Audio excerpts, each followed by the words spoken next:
Attendez, avant de skipper l'introduction, j'ai envie de vous parler de quelque chose d'assez important. Votre maison est-elle habitée par des entités paranormales?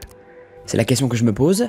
Pourquoi? Parce que j'aimerais bien réaliser dans un futur proche une vidéo dans laquelle je vais chez un abonné qui a une maison littéralement hantée, et le but de cette vidéo serait de l'interviewer sur l'histoire de sa maison pour qu'il me raconte en détail tout ce qu'il a vécu dans cette maison et quels sont les événements flippants qui arrivent dans sa maison, mais aussi dormir chez lui pour voir si la nuit il se passe des choses assez flippantes et filmer tout ça. J'ai créé une boîte mail pour les personnes qui seraient intéressées et qui auraient le profil parfait pour réaliser une vidéo avec moi. Ça me ferait trop plaisir, ce serait une vidéo super. Je lance une bouteille à la mer, bon ça va être normalement très compliqué de réaliser ça car j'ai pas beaucoup non plus d'abonnés. Ça m'étonnerait que des personnes parmi ma communauté ont vécu des choses de ce type là assez spéciales. Mais bon, je peux toujours essayer, voilà, je voulais vous dire ça parce que je trouvais le concept assez sympa. Merci beaucoup en ce moment, c'est fou.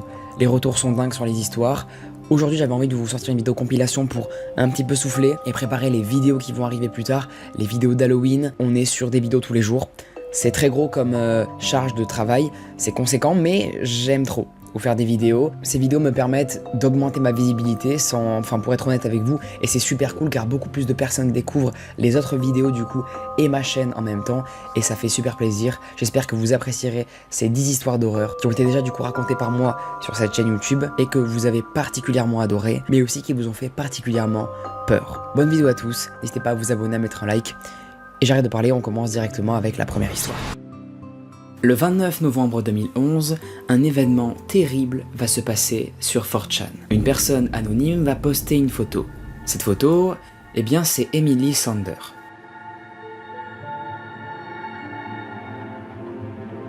Ce nom ne vous dit peut-être rien du tout, à part si vous avez eu l'affreuse occasion de tomber sur un fait divers signalant qu'une fillette de 18 ans avait disparu. Et oui, cette fillette, Emily, elle avait 18 ans et à la publication du post, eh bien ça faisait déjà 10 jours qu'elle avait disparu.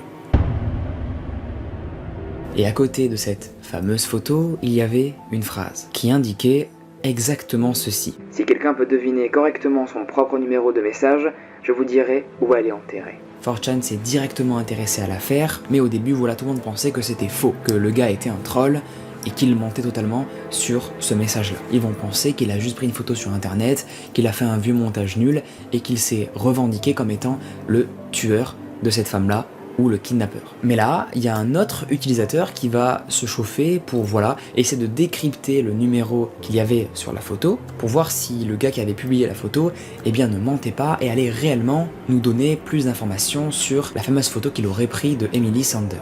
Et lorsqu'il a envoyé le décryptage à ce fameux utilisateur qui avait posté la photo, il a reçu ceci. Les coordonnées GPS indiquant apparemment l'emplacement du corps d'Emily Sander.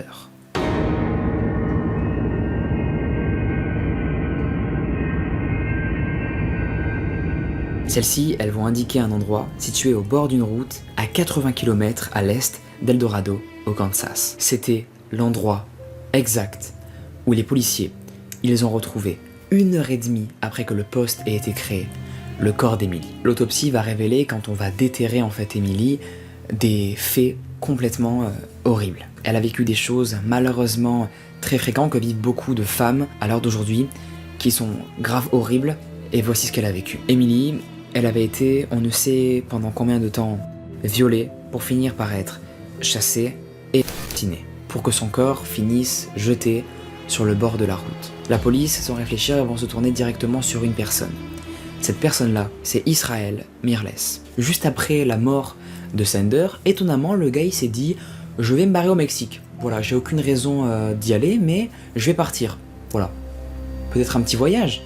Non, non. Pourquoi on sait que c'était pas un voyage qu'il voulait faire au Mexique, mais bien qu'il voulait s'échapper du crime qu'il venait de faire? Israël, c'était le petit ami à Emily. Et comment on sait ça? Comment on sait que c'est lui qui a bien tué Emily? On a retrouvé chez la grand-mère de Emily, là où souvent Israël passait du temps, un couteau ensanglanté. Et on suppose que c'est le couteau qui lui a permis de tuer Emily. Israël n'a jamais communiqué que c'était lui qui avait fait le post sur 4chan du corps de Emily. Même la police ne s'est pas du tout intéressée à la création de ce post-là. Est-ce qu'il s'agissait de Israël ou d'une autre personne qui aurait découvert le corps, quelqu'un de très mal intentionné et qui aurait du coup voulu après ça poster ça sur 4chan pour un peu faire le mec, comme la communauté là-bas sur 4chan est parfois un petit peu étrange. Gros mystère sur ce point-là, mais la plupart des gens pensent globalement que c'est Israël qui a enterré le corps juste après qu'il ait mis ce post, et bien sur 4chan.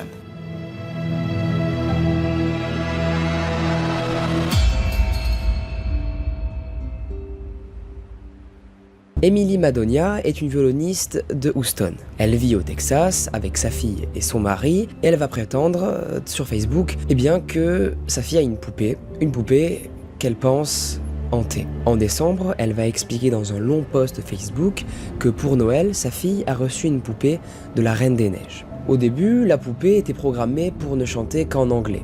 Sauf que plus le temps passait, les parents se sont rendus compte que la poupée, elle commençait à parler aussi espagnol. Ojalá jugáramos en la nieve todo el tiempo. Hacer magia con nieve juntas es muy divertido.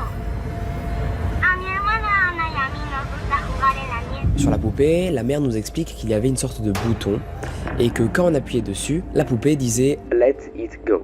En anglais ou du coup en espagnol. Et au cours des 2 dernières années, les parents ils avaient remarqué une autre chose d'assez bizarre chez cette poupée. Quand elle était sur off, elle se mettait quand même à chanter. Let it go. Aucun moyen ne lui permettait normalement, d'après la technologie de cette chose, de marcher, de se mettre en route et de chanter. Alors qu'est-ce qui faisait ça? On ne sait pas du tout. Bon, Emily et son mari vont penser au début que ça va être un petit bug, une défaillance du jouet, donc ils vont tout faire pour se débarrasser de la poupée en la jetant à la poubelle. Mais aucun de eux deux n'était prêt à se douter qu'en faisant cette action-là, qu'ils allaient se retrouver avec la poupée de nouveau chez eux. En fouillant un tiroir dans leur maison, ils ont retrouvé la poupée. Alors ils vont trouver ça très bizarre et ils vont se dire « Bon, ça doit être sûrement une nouvelle poupée qui s'est retrouvée là par hasard, mais c'est impossible que ce soit la poupée qu'on ait jetée comme on l'a jetée, qu'on est sûr de l'avoir jetée. » C'était bien la poupée qu'ils avaient jetée quelques jours avant. Pourquoi, vous allez me dire? Comment on a pu le savoir? Parce qu'en fait, leur fille, elle, dessinait sur la poupée. Voilà, elle faisait des petites traces de feutre parce que ça l'amusait. Et sur la poupée qu'ils ont retrouvée dans ce fameux tiroir, il y avait aussi ces traces de feutre. Matt, en découvrant ça, il va commencer à crier, il va premier degré être paniqué, car il va avoir la réflexion que tout le monde aurait eu à sa place. La poupée, je l'ai jetée, comment elle s'est retrouvée là? Et ils vont avoir aucune explication, encore une fois, sur cet événement avec cette poupée qui est, encore une fois, très bizarre. Matt et Emily, ils en avaient vraiment marre de ce jouet. Alors ils ont décidé à nouveau de s'en débarrasser. Matt va être le plus courageux dans l'histoire et va prendre une poubelle, mettre la poupée dedans, la serrer bien fort de sorte qu'elle n'arrive pas à s'échapper et il va du coup finir par la jeter à la poubelle. Emily, elle, va se décider pendant ce temps-là à poster sur Facebook un message. Le 9 janvier, elle va écrire la chose suivante. Nous l'avons emballé dans un sac poubelle vide. Nous avons mis ce sac à l'intérieur d'un autre sac rempli d'ordures et nous l'avons jeté au fond de notre poubelle, sous un tas d'autres sacs. Nous avons traîné la poubelle à roulettes jusqu'au trottoir et elle a été vidée le jour du ramassage des ordures. Super, non? Après que Emily ait mis ce post, la famille va tranquillement partir en vacances. Ils vont profiter, oublier cette histoire assez chelou, pour kiffer de fou. Mais malheureusement, à leur retour, il va encore se passer un truc qui va pas du tout les rassurer. Emily, elle va parler à sa fille. Pourquoi? Parce que elle a l'air un petit peu paniquée, un petit peu surexcitée. Alors sa mère, elle va lui demander « Pourquoi t'es super excitée comme ça? Qu'est-ce qui t'arrive ?» Sa fille va répondre « Maman, j'ai vu la poupée Elsa derrière la maison. » La mère va aller voir, du coup elle va se dire « Non, là c'est impossible, elle a dû sûrement halluciner. Ça doit être un autre jouet qu'elle a dû confondre. » Regardez ce qu'a pris en photo la mère de la petite fille juste après qu'ils soient rentrés de vacances.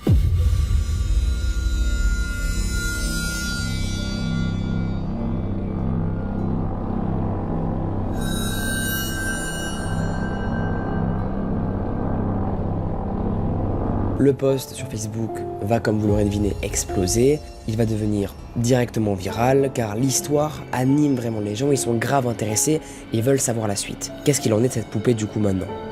Et que vont-ils faire? Et bien du coup après ça, Emily elle va recevoir pas mal de propositions d'enquêteurs dans le paranormal qui veulent tester des expériences sur cette poupée. Des gens aussi volontaires qui n'ont rien à voir avec le paranormal, qui veulent rencontrer cette poupée pour voir si tout ce que dit Emily et ce qu'elle affirme est bien vrai. Beaucoup vont dire que c'est faux, tout ce qu'elle raconte. Alors elle va dire, dans un post encore Facebook, plusieurs possibilités afin d'expliquer les événements qu'elle est en train de vivre. Soit la poupée est hantée, soit un psychopathe l'a sortie de la poubelle qui avait déjà été vidée. Et il a pénétré par effraction dans ma maison plusieurs fois. Je vais partir sur la poupée hantée. Je n'ai jamais mentionné où sont ces endroits en ligne, car je ne veux pas donner des idées à quelqu'un. Plusieurs personnes vont lui dire de brûler cette poupée, mais elle va pas trop être d'accord avec cette idée-là. Ce serait d'annuler le problème et de le fuir.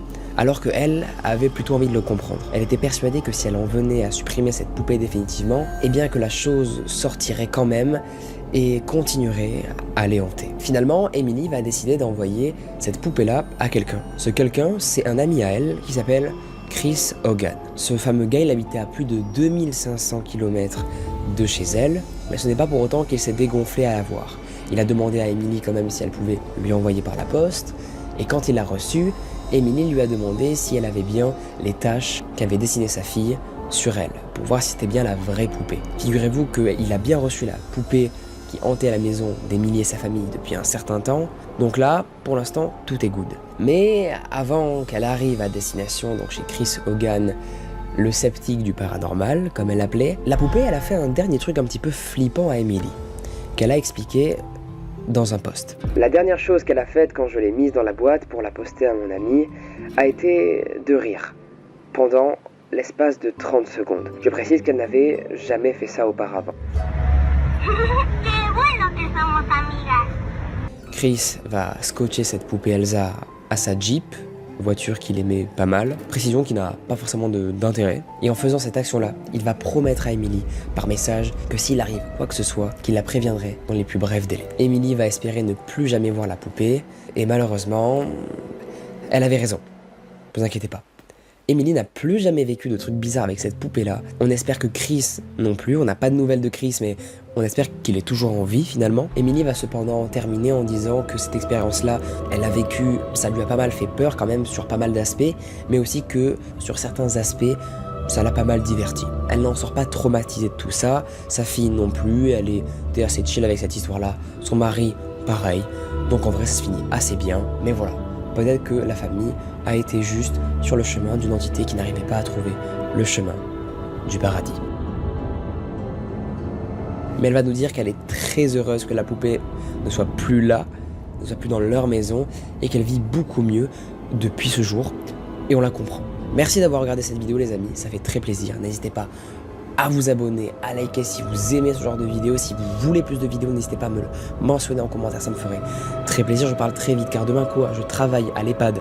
Je suis aide-soignant, je fais le ménage, je fais la plonge. Qui s'en fout? Peut-être pas beaucoup de monde. Enfin si, beaucoup de monde. Je vais aller dormir, regardez bien sous votre lit si la poupée Elsa n'y est pas. Je suis une véritable merde.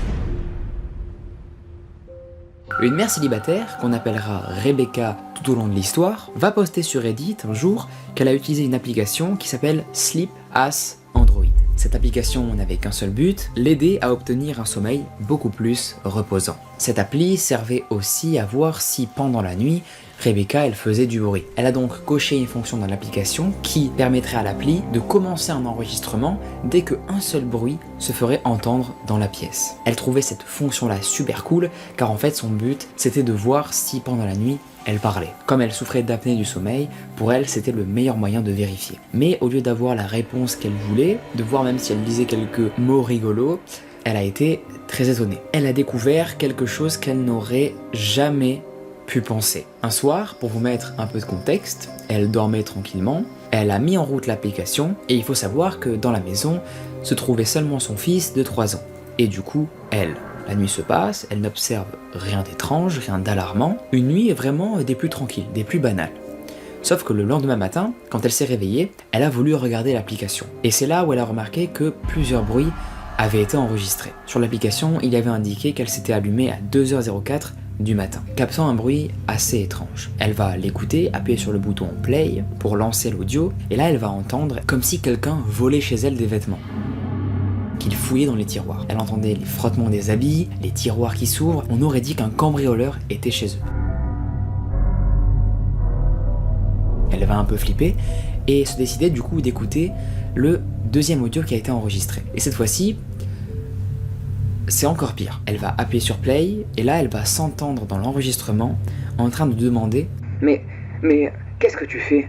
Et ensuite, à sa question, elle va entendre une personne répondre « Rien ». Et le pire, c'est que ce n'était pas du tout sa voix, ce n'était pas son fils car la voix était assez grave et distinctement masculine. Alors, c'était qui ? Qui a dit ça? Elle a donc balancé ça sur internet, elle a donné tous les audios à Reddit pour voir si les gens trouveraient une explication rationnelle à tout ça, qui n'est pas terrifiante finalement, sauf que personne n'a trouvé, tout le monde lui répondait « Meuf, il y a clairement un gars chez toi quoi ». Cependant, l'intrus qui était chez elle ce soir-là n'avait rien pris, rien n'avait été volé, il est juste rentré chez elle par effraction, a répondu à sa question et s'est barré. On ne sait pas ce qu'il a fait le gars, mais en tout cas il a rien volé du tout à Rebecca comme affaire personnelle, nada. Ce que personne n'aurait fait mais que Rebecca a fait, c'est qu'elle a encore après ça utilisé l'application pour voir si ce bruit-là revenait régulièrement, sauf que non, il est apparu une seule fois, seulement un soir, et après, plus aucune nouvelle. Et comment se finit cette histoire? Finalement, la femme avec son fils s'est barrée de la maison, ils ont déménagé et ils n'ont plus jamais entendu ces bruissements de leur vie et on est très content pour eux.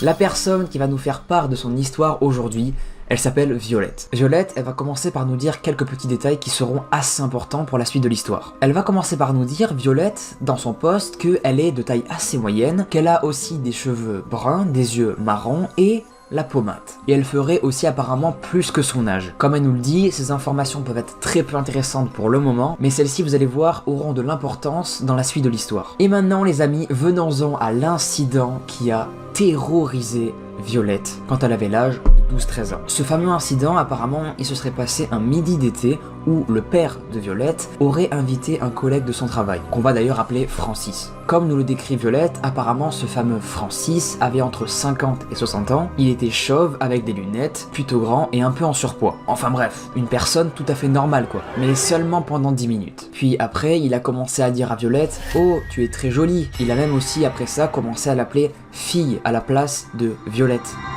Violette, elle va comprendre que là, il y a un truc pas net dans son comportement, mais ses parents ne vont absolument pas capter du tout. Et Violette, elle va en venir à un point assez dérangeant dans son post. Elle va nous expliquer la fois où un jour, ses parents, des amis à eux et Francis sont allés se baigner dans leur piscine.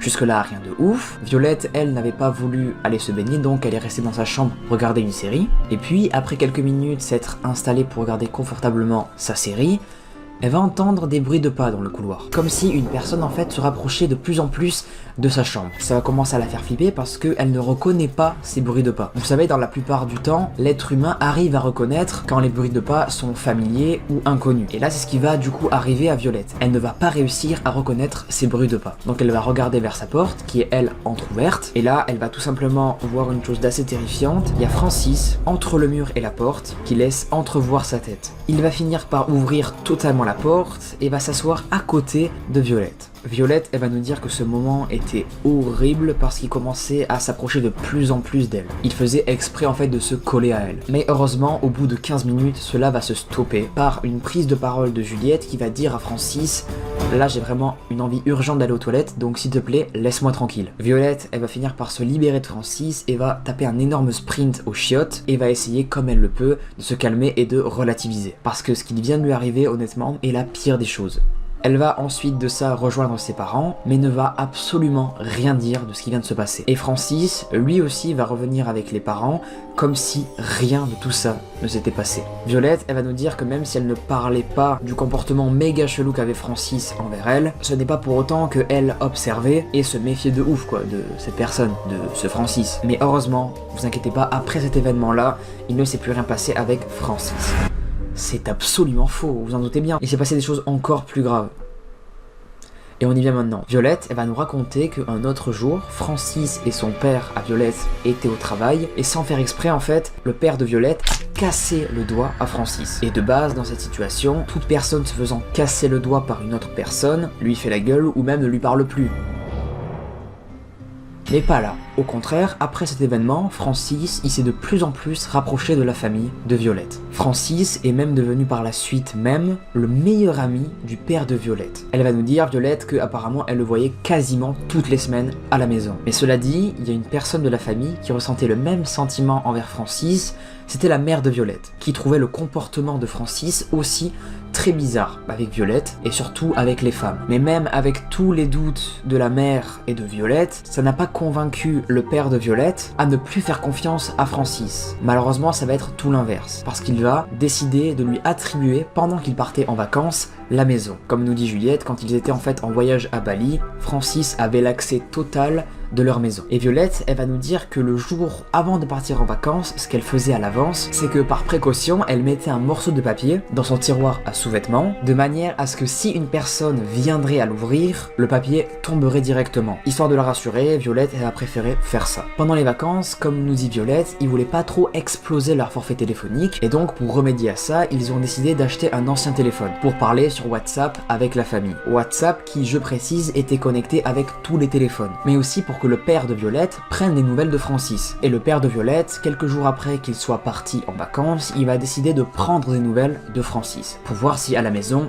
tout se passe bien. Il va donc lui envoyer « Tu es bien rentré à la maison? Tout se passe bien ?» Et depuis l'envoi de ce message, ils ne vont plus avoir de nouvelles de Francis. Le père de Violette, il va trouver ça méga chelou, qu'il n'ait pas de réponse de Francis, mais bon, il va se dire peut-être qu'il a pas trop de connexion ou que son téléphone déconne. Ça peut arriver. Et en revenant de vacances, Violette, elle va remarquer des choses bizarres qui se sont passées dans la maison. Pour rappel, Violette avait coincé un bout de papier dans son tiroir pour se rassurer et pour voir si une personne, pendant son absence, allait ouvrir les tiroirs de ses sous-vêtements. Et bien devinez quoi? Le papier n'était plus à sa place. Il était par terre. Cela veut dire qu'une personne du coup a ouvert le tiroir de ses sous-vêtements. Violette va donc prendre le temps de voir si tous ses sous-vêtements étaient là.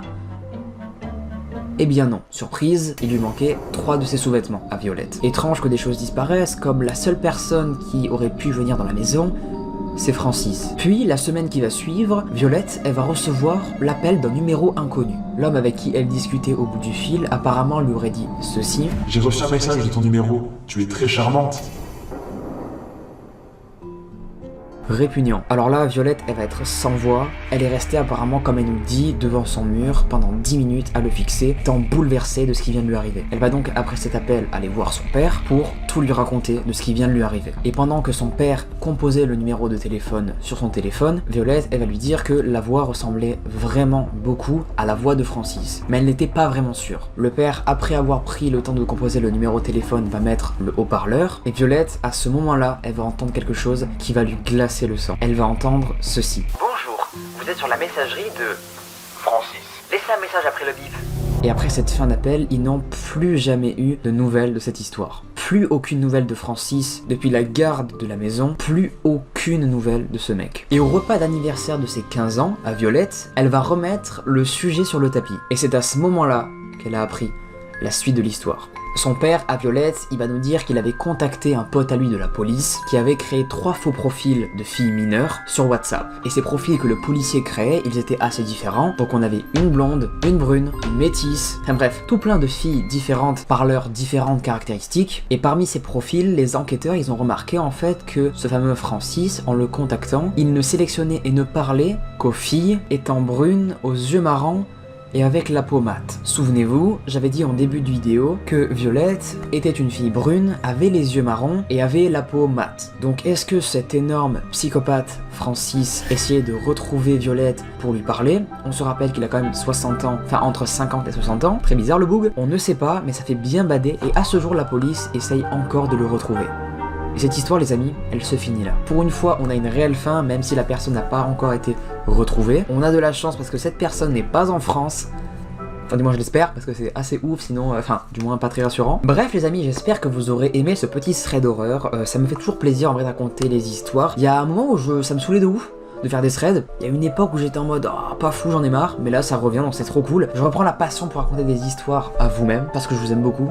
ça il faut le savoir. J'aime beaucoup la commu qu'on est en train de se créer, c'est trop cool. Les commentaires sont toujours bienveillants, mais c'est un truc de malade. Bref, n'hésitez pas les amis du coup à me faire part si vous avez kiffé l'histoire. Faites attention, ça sert aussi un peu de prévention finalement. Après je pense que vous êtes tous assez grands pour comprendre que c'est bien d'en parler s'il vous arrive des choses comme ça avec des adultes et qui commencent à vous faire des trucs bizarres ou quoi, qui sont un peu trop proches de vous. N'hésitez pas quand même à en parler au cas où à vos parents, on sait jamais, parce que c'est peut-être des personnes qui sont très malveillantes et qui peuvent peut-être vous faire des choses vraiment pas folles. Donc vraiment parlez-en s'il vous arrive que des personnes assez âgées commencent à vous toucher bizarrement. Vraiment partez, fuyez, criez ou contactez la police ou voilà vos parents, dites-leur parce que c'est pas normal.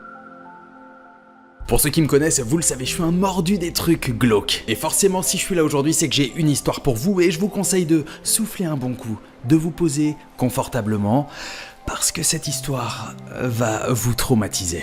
Je vais vous raconter l'histoire de Robert Hansen, autrement dit le chasseur qui tuait ses victimes comme du gibier. Robert Hansen, originaire d'Alaska, était un boulanger aux manières plutôt douces, mais aussi un chasseur accompli. Il a même avoué avoir tué 17 femmes et avoir enterré leur corps dans une contrée sauvage éloignée. De l'extérieur, Robert avait l'air totalement inoffensif. Avec ses petites lunettes noires, sa coupe de cheveux et son sourire maladroit, ce père de famille, parce que oui, il était papa, avait tous les traits physiques de ce qu'on pourrait appelé un nerd. Mais derrière sa façade dite normale se cachait un tueur en série. L'homme connu sous le nom de The Butcher Baker est né le 15 février 1939. Il a grandi à Esterville en Iowa. C'est une petite ville près de la frontière du Minnesota. Son père était un immigrant danois et il le faisait travailler dès son plus jeune âge en boulangerie. Petite boulangerie familiale où il le faisait charbonner dès 2h du matin. Même les jours d'école. Et d'ailleurs dans une interview, un ancien ami de Robert avait déclaré que son père était un homme méchant. Et de cette enfance plutôt perturbée, Robert Hansen va développer un bégaiement, pour lequel il aura été beaucoup taquiné dans sa jeunesse. Je pense que ça ne l'a pas aidé. Robert Hansen avait d'ailleurs déclaré dans le New York Times lors d'une interview: Pendant le collège et le lycée, je ne pouvais pas du tout contrôler mon discours. J'étais tellement embarrassé et contrarié par les gens qui se moquaient que j'en venais à détester le mot école. Un discours plutôt touchant, mais quand on sait ce qu'il a fait... Waouh. Ah oui, d'ailleurs, autre chose qui n'a pas dû aider Robert Hansen dans sa jeunesse, c'est qu'il a souffert d'acné sévère. Voilà. Du coup, ça a laissé son visage couvert de marques. Voilà, les cicatrices quoi. Il était maigre, il était timide, niveau charisme, c'était pas ça quoi. Puis en plus de ça, il était super frustré quand il commençait à avoir ses premiers copains, qui commençaient à avoir des copines. Et dans une autre interview, dans le Daily News, il a dit quelque chose de très fort, de très poignant, qui permet d'ailleurs de comprendre un petit peu plus pourquoi il est devenu comme ça. Il a dit, je cite: Ma peur des femmes a commencé à se ressentir en haine, puis en violence. Robert Hansen adorait se réfugier dans les bois, à l'extérieur de sa ville natale. Comme je l'ai dit tout à l'heure, c'était un chasseur vraiment hors pair, aussi bien au fusil qu'à l'arc. Une fois ses obligations scolaires terminées, il s'est engagé en tant que réserviste dans l'armée. C'était en 1957. Un an plus tard, il en a été libéré. Il a ensuite travaillé comme assistant instructeur au sein d'une école de police, et même si les relations avec son père étaient compliquées, il a décidé de faire comme lui. Après, il a ouvert une boulangerie. Voilà, c'était dans le centre-ville d'Anchorage, donc c'est une ville qui est en Alaska. Comme j'ai pu le dire tout à l'heure, Robert Hansen était papa, et il avait 2 enfants. Il vivait dans une maison modeste, à la périphérie de la ville. D'ailleurs, il était tellement bon chasseur que ça lui arrivait de faire la une des journaux locaux, bien évidemment. Il a ensuite décidé de passer une licence pour conduire des petits avions, licence qu'il a eue d'ailleurs haut la main. Il était intelligent ce gars-là quand même. Franchement, quand on y pense, tout ce qu'il faisait, ça marchait. Bien évidemment, ce qui l'a motivé à apprendre à conduire des avions, c'était de pouvoir s'éloigner un peu plus pour chasser encore plus loin, du nouveau gibier. Tout ça, ça s'est fait sans qu'on ne se doute de rien. Parce que oui, la suite, elle est pas très tendre en fait. Dans les années 1970, il s'est passé quelque chose en Alaska. La construction de la pipeline Trans-Alaska. Cela a permis d'amener des dizaines de milliers de travailleurs sur Anchorage. Bon, il y a aussi eu de la drogue et des prostituées, mais c'est un détail. Bref, c'était le terrain de chasse parfait pour Robert Hansen, qui d'ailleurs a commencé à fréquenter des clubs de striptease. Robert Hansen a d'ailleurs déclaré aux autorités, une fois qu'il a été arrêté, que sa première victime était une fille qui était une travailleuse... Enfin, je peux pas dire ça parce qu'on va éviter de rentrer dans les détails parce que je voudrais pas que Léo, tu te fasses démonétiser. Littéralement traduit, quand on reprend l'interview originale, on comprend dans les grosses lignes qu'il lui a tiré dessus avec un pistolet, que la balle aurait ricoché, que du coup elle était pas morte, s'en est suivi une lutte. C'est là qu'il a réussi à attraper un couteau et qu'il l'a poignardé à plusieurs reprises. Paniqué, il s'est un peu éloigné et puis il l'a enterré. normal. Le corps de cette femme a été retrouvé dans les années 1980, ils l'ont d'ailleurs surnommé Eklutna Annie. Alors c'est un pseudo un petit peu bizarre, parce que clairement le corps était méconnaissable. Donc voilà, comme son identité n'a pas été retrouvée, bon, ils l'ont appelé comme ça. Sauf que Hansen a suivi ce schéma plusieurs fois, et c'était de pire en pire à chaque fois. En fait, il proposait de l'argent à ses victimes pour avoir des relations un petit peu plus poussées. Une fois qu'il avait fini sa petite affaire, le petit Robert, il remontait sa petite braguette, normal. Après, il leur tirait dessus pour les amener un petit peu plus loin. Mais attention, il faisait toujours en sorte qu'elles ne soient pas mortes. Ça lui permettait de pouvoir les tuer un petit peu plus, de les violer à nouveau, et d'avoir la satisfaction de pouvoir les tuer. Et pour faire ça, souvent il prenait son avion, il emmenait ses victimes très loin, il les relâchait dans la nature, et là il commençait à les traquer. Visiblement, c'était jouissif pour lui de pouvoir traquer ces pauvres femmes comme des animaux, et de les abattre comme ça, sans scrupule. D'ailleurs, Robert Hansen n'a pas tué toutes ses victimes. Il a reconnu avoir violé environ encore 30 femmes entre les années 70 et 80. Après, il les ramenait vers Anchorage, et il leur faisait promettre de ne rien dire. Sous la menace, bien évidemment. D'ailleurs, pendant cette période, Hansen a été très souvent arrêté pour coups et blessures, possession d'armes dangereuses et vol. C'est ce qui a été marqué en tout cas sur les documents judiciaires. Mais il n'est pas resté longtemps derrière les barreaux, il faisait des va-et-vient quoi. Lors de son dernier jugement, le juge a d'ailleurs déclaré: Ce monsieur ici nous est connu depuis plusieurs années, et nous l'avons relâché plusieurs fois. Alors que de plus en plus de corps de femmes ont été retrouvés enterrés dans des tombes, creusé en plus, mais de manière trop nulle quoi. Le mec, c'était même pas profond, même pas 1 mètre. Les enquêteurs ont commencé à se poser des questions et ils ont dit waouh, là les gars, on a affaire à un tueur en série. En juin, Robert Hansen a enlevé une adolescente qui s'appelait Cindy Paulson. Il l'a violée et l'a torturée. Le lendemain, il l'a amenée à l'aérodrome pour l'emmener bien plus loin dans un désert glacé, afin de lui offrir une mort certaine. Alors qu'il chargeait son avion, Cindy Paulson a vu une ouverture. Même si elle était pieds nus et menottée, elle a repéré une occasion de s'enfuir. Elle a couru sur une route voisine et là, elle a vu un routier. Elle l'a tout de suite arrêté. Elle a rapidement expliqué au camionneur ce qu'il était en train de se passer. Il lui a rapidement dit de monter et ils ont été tout de suite à un poste de police. Les enquêteurs ont immédiatement reconnu que c'était la même façon de faire que ce tueur en série. Ils ont alors demandé à Cindy de décrire à quoi ressemblait ce personnage. Après avoir mémorisé l'adresse, le modèle de la voiture, l'avion et la description physique de Robert Hansen, Cindy a pu conduire les enquêteurs chez lui. Alors c'est drôle parce que Robert Hansen a quand même tenté de jouer la carte de l'alibi. Ouais, donc je la connais pas, non, j'étais avec des amis, etc. Mais waouh, alors les enquêteurs ont commencé à être méfiants parce que clairement ça se voyait que la fille n'avait pas inventé tout ça. Comment elle aurait pu imaginer et donner toutes ces infos qui étaient bonnes? Et puis physiquement ça se voyait qu'elle avait subi des atrocités. Donc les enquêteurs sont partis interroger les amis de Robert pour vérifier si son alibi tenait la route. Et là, c'est là que ça a pété. Alors forcément les amis de Robert ont tenté de le défendre en disant oui on était avec lui, etc. etc. Mais il faut savoir que le témoignage de la victime était quand même beaucoup plus large. Il y avait beaucoup d'informations, notamment le fait qu'il y ait potentiellement une salle de torture dans le sous-sol de la boulangerie. Donc la police a eu un mandat de perquisition et là, effectivement, ils ont vu cette pièce complètement insonorisée pour ne pas entendre le cri des victimes. Pendant la perquisition, ils ont trouvé une carte de la ville d'Anchorage qui était cachée dans une tête de lit. Quand ils l'ont dépliée, ils ont vu des petites croix dessus. Ils se sont demandé ce que c'était. C'était les emplacements exacts de là où il avait enterré toutes ses victimes. Les autorités étaient sans voix et ils ont donc continué la perquisition et là, quand ils sont arrivés dans le grenier, ils ont trouvé une boîte avec dedans des bijoux qui appartenaient à ses victimes. Comme s'il avait voulu garder un souvenir, une sorte de trophée, comme le ferait justement un chasseur avec ses plus belles proies accrochées au mur. Et à côté de cette boîte, sans avoir besoin de vraiment trop chercher, il y avait un fusil de calibre 233. C'était l'arme qu'il utilisait principalement pour tuer ses victimes. Bon, forcément, après toutes ces découvertes, il ne pouvait plus se cacher. Il a plaidé coupable pour 4 meurtres, mais il a fait des aveux complets. Il a avoué avoir tué 17 femmes. En 1984, il a été condamné à 461 années de prison ferme. Dans le cadre de son plaidoyer, Hansen a accepté de montrer aux autorités l'endroit exact de là où se trouvaient les corps. Parce que oui, sur la carte, il y avait des croix, mais c'est lui qui les a amenés aux endroits précis. Et il faut savoir qu'ils ont retrouvé que 12 corps. Où sont les autres? Ça, par contre... mystère. Pour clôturer cette histoire, il faut savoir que le 21 août 2014, Hansen s'est éteint de manière naturelle, à l'âge de 75 ans. Et d'ailleurs c'est rigolo parce qu'en apprenant sa mort, l'adjoint de district Frank Rothschild, qui avait condamné Hansen à l'époque, a déclaré « Bon débarras ». Voilà. Et je suis d'accord avec lui. Voilà, j'espère que cette histoire en ma compagnie vous aura fait plaisir, vous aura fait kiffer et que tous ces détails vous auront permis de rentrer dans l'histoire, comme papa dans maman. Enfin...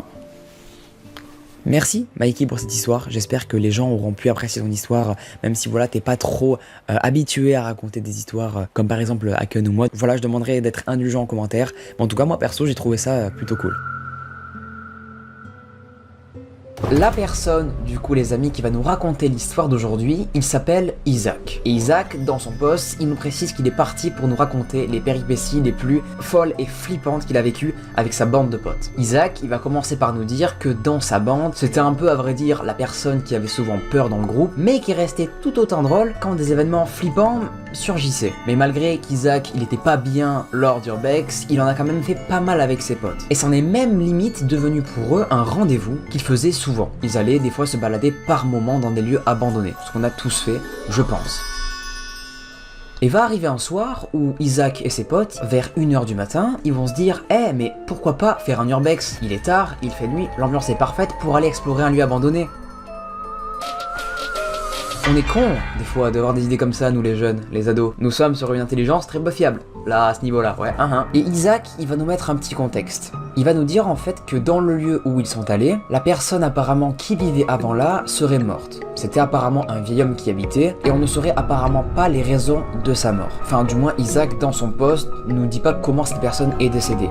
Ils vont donc arriver à l'heure dite au début, 1h du matin. Il fait nuit, apparemment autour d'eux il n'y aurait presque aucun bruit, mis à part les quelques petits bruits qui proviendraient de la forêt. À part ça, pratiquement aucun bruit. Pour vous la faire simple, en tout dans le groupe d'amis, ils étaient 6. 2 vont abandonner par peur de cette soirée frisson en urbex et ils vont donc finir par les quitter et repartir chez eux. Quant à lui, Isaac, il va, même s'il est certes un peu peureux, rester avec 2 de ses potes et Anthony. Et ce que j'ai oublié finalement de préciser, et c'est très important, ce qui séparait le lieu abandonné de là où ils étaient était une forêt. Forêt qui devait obligatoirement passer pour atteindre le lieu abandonné. Et c'est ce qu'ils vont donc faire finalement. Anthony, les 2 potes restants et Isaac vont décider finalement de prendre un chemin dans la forêt qui les mènerait du coup à ce fameux lieu abandonné, la maison du monsieur qui est malheureusement décédé dedans. C'est quand même toujours assez glauque, quand je le dis c'est pas fou de le dire verbalement, très peu intéressant. La bande de potes va donc s'enfoncer dans les bois avec comme seule source de lumière le flash de Anthony, qui lui, heureusement, Dieu merci, avait encore 26% sur son téléphone. Je viens d'inventer ce pourcentage, il n'est pas vrai, mais ce qui est vrai c'est que putain, ils ont eu de la chance d'avoir Anthony comme pote qui est de la lumière, sinon ils seraient vraiment dans la merde. Mais heureusement pour l'instant, tout se passe bien. Jusqu'à cet événement, car le groupe de potes, au loin, ils vont apercevoir une lumière. Une lumière qui, dès que Anthony a dirigé son flash vers celle-ci, s'est éteinte. En étant témoins de ça, ils vont être un peu sous panique et ils vont se dire « Ah merde, on n'est pas seul ici ». À ce moment-là, ils ont peur en fait que ce soit un garde forestier ou les policiers. Mais très vite, cette théorie va partir de leur mémoire car ils vont entendre des gémissements provenir de la source de lumière qui s'est éteinte. Alors, à ce moment-là, Isaac et Anthony, ils vont garder leur sang-froid. Tout l'inverse par contre des 2 autres potes qui étaient avec eux, car eux vont se barrer littéralement par peur de ces gémissements. Et là, Anthony et Isaac, ils vont trouver du coup la situation un peu drôle, parce qu'en fait, ils vont se dire, mais putain, ils sont trop bêtes d'avoir eu peur, parce que ce ne sont sûrement pas des policiers ou un garde forestier qui serait ici en train de gémir, mais bien un couple peut-être, qui aurait eu envie de se taper un petit kiff en faisant des bails assez coquins dans la forêt. Mais pas vraiment, parce que Zach et Anthony, ils vont décider du coup, après cet événement-là, de laisser éteindre le flash pour rester le plus discret possible au cas où on ne sait jamais. Peut-être que les personnes derrière ces gémissements-là sont dangereuses. Ils préfèrent quand même à ce moment-là garder leur discrétion. Parce que après s'être avancé très proche de ces gémissements, cela va plutôt se transformer en agitation. Comme si un groupe de personnes était en train de courir sur place. Pour le coup, ils vont être super intrigués de ce bruit et ils vont se dire « Mais what, c'est quoi? C'est beaucoup trop violent et insistant pour que ce soit un acte entre 2 humains, c'est impossible, à part peut-être une baston. » Ils ont donc choisi la strate de se cacher derrière un arbre, mais malheureusement, la zone n'étant pas beaucoup éclairée, ils vont avoir du mal à voir ce qui se passe. Mais ils vont quand même à peu près distinguer 2 silhouettes tournées autour de quelque chose. Mais quoi? Pour l'instant, ils ne savent pas. Ils vont donc choisir l'option suivante, attendre derrière un arbre, se cacher, pour qui sait que peut-être la chose qui fait ce bruit ou les choses, eh bien se rapprochent d'eux. Et c'est ce qui va se passer. À un moment, la lumière qu'ils ont vue tout à l'heure va se rallumer devant eux, et la scène qu'ils ont vue est littéralement terrifiante. Et en plus de ça, totalement réel. Devant eux se trouvaient deux hommes en train de se filmer pendant un rituel, avec aucun mot sortant de leur bouche, car le rituel apparemment, d'après ce que nous dit Isaac, avait l'air d'être muet. Anthony et Isaac vont donc comprendre par la suite que l'agitement qu'ils ont entendu tout à l'heure n'était pas des gémissements de personnes qui copuleraient ensemble, mais bien le bruit provoqué par le culte que faisaient ces hommes. Et ce qui les a le plus terrifiés et fait froid dans le dos à Anthony et Isaac, c'est pas ce rituel, ni ces hommes, c'est qu'il y avait autour de ces deux inconnus des carcasses d'animaux morts. Isaac et Anthony, ils vont continuer à observer la scène pendant quelques secondes, jusqu'à ce qu'un des hommes du rituel tourne la lumière vers l'arbre où étaient Anthony et Isaac cachés. Ils vont être éblouis par cette lumière qui est assez forte et terrifiés par la même occasion. Un des hommes va prendre un caractère de gorille et crier sur Anthony et Isaac « Ah ouais ouais !» Et juste après que l'un de ces inconnus ait dit cette onomatopée-là, ils vont commencer à courir après Anthony et Isaac, d'une démarche assez dérangeante d'ailleurs, comme s'ils étaient des animaux, et qu'ils chassaient leur gibier. Zach et Anthony ne vont même pas réfléchir un moment et vont taper un énorme sprint. Sous l'adrénaline, ils vont courir plus vite que d'habitude même, étant en stress total face à la situation. Ils vont traverser littéralement toute la forêt en courant, sous l'adrénaline et sous la pression de deux inconnus qui les poursuivent, qui d'ailleurs apparemment, comme nous précise Isaac, avait une vitesse phénoménale et une démarche aussi assez bizarre, mais au final Isaac et Anthony ont finalement pu sortir de cette merde, tellement qu'ils tremblaient d'adrénaline, leur cœur les a littéralement boostés de capacité et ils ont finalement du coup pu semer ces deux hommes. Mais alors, qui était-il, putain de merde? Eh ben eux, ils vont penser, sous le choc et sous l'effet de ce qui vient de leur arriver, que ce qu'ils ont rencontré ce soir-là n'était pas humain. Ou soit que finalement ces deux personnes qu'ils ont rencontrées ne se prenaient pas pour des humains, et bien pour des animaux, parce qu'ils avaient des comportements d'animaux. Apparemment, comme nous précise Isaac par la suite de cet événement, ils étaient pieds nus. Alors, est-ce que c'était deux fans de Cro-Magnon, ou deux fans du Bigfoot, ou de La Planète des Singes volume 3? Je ne sais pas. En tout cas, très bon choix de film, j'aime beaucoup La Planète des Singes, très bonne série, enfin très bonne. Le soir du 9 juin 2008, une personne portant le nom de Mimi Hall va lancer un appel de détresse au service d'urgence de Mesa en Arizona. Pour une raison qui est tout simplement abominable, Mimi vient de découvrir le corps mutilé de son ami Travis Alexander. Il était recroquevillé dans sa douche au bout d'un long couloir qui était maculé de sang. Une autopsie sera menée sur le corps de Travis Alexander et relèvera qu'il a été poignardé 29 fois, avant qu'une personne mystérieuse dont on ne connaît le nom pour l'instant lui coupe une oreille et lui tire une balle dans la tête. Cette histoire va beaucoup faire parler et directement les soupçons vont aller vers une personne. Cette personne-là, c'est Jodi Arias. Jodi était tout bonnement l'ex-petite amie de Travis. Elle avait été connue pour avoir piraté ses comptes Facebook et bancaires. Elle s'était introduite chez lui par la porte où passait son chien, dans le seul et unique but pour l'instant de l'espionner lors de son rendez-vous galant qu'il avait eu avec une femme. Femme qui se fera insulter par Jodi par le futur et se fera également crever les pneus de sa voiture. Jodi était obsédée par son ex-petite amie, à tel point que même une fois, on l'avait retrouvée cachée sous le sapin de Noël. Voilà, elle s'était encore une fois introduite chez Travis et s'était cachée pour l'espionner. On est face à une personne qui a de sacrés soucis mentaux. Les proches de la famille de Travis, ils vont penser directement que personne n'aurait pu faire un tel acte à part elle, à part Jodi Arias. Jodi va être par la suite confrontée à cette accusation qui est portée contre elle, mais la photographe va tout nier à son premier interrogatoire de police, que le détective Esteban Flores lui avait fait passer. Elle affirme que le soir du meurtre, elle était en route depuis Eureka en Californie, vers l'Utah, où elle devait rejoindre un amant du nom de Ryan Burns. Elle a affirmé avec sûreté qu'elle n'avait pas vu du tout ce soir-là Travis Alexander et qu'elle ne s'était pas rendue en Arizona depuis des semaines. Elle va jurer qu'elle n'aurait aucune raison valable de lui en vouloir et que surtout, jamais elle n'aurait pu lui faire du mal. Même si son passé avec Travis était un petit peu étrange, on aurait pu, avec ces arguments-là, l'innocenter. Sauf que non, il y a une preuve qui va littéralement nous faire dire que c'est bien Jodi qui a tué Travis. La police scientifique qui se sont chargés d'examiner le couloir ensanglanté ont retrouvé une trace, et cette trace-là, c'était la paume ensanglantée sur le mur du couloir de Jodi Arias. Ils ont aussi retrouvé l'un de ses longs cheveux dans le sang qui avait séché de son ancien amoureux. Il faut savoir une chose, c'est que Jodie, elle était photographe. Jodie, ah oui, pendant le meurtre, pris des photos. Et comment on sait ça? C'est que les enquêteurs, ils ont retrouvé sur une carte SD toutes ces photos-là. Et elles sont disponibles sur internet, je les ai retrouvées. La carte SD, on l'a retrouvée dans une machine à laver. Elle avait survécu à un lavage et du coup on a pu bien découvrir ceci.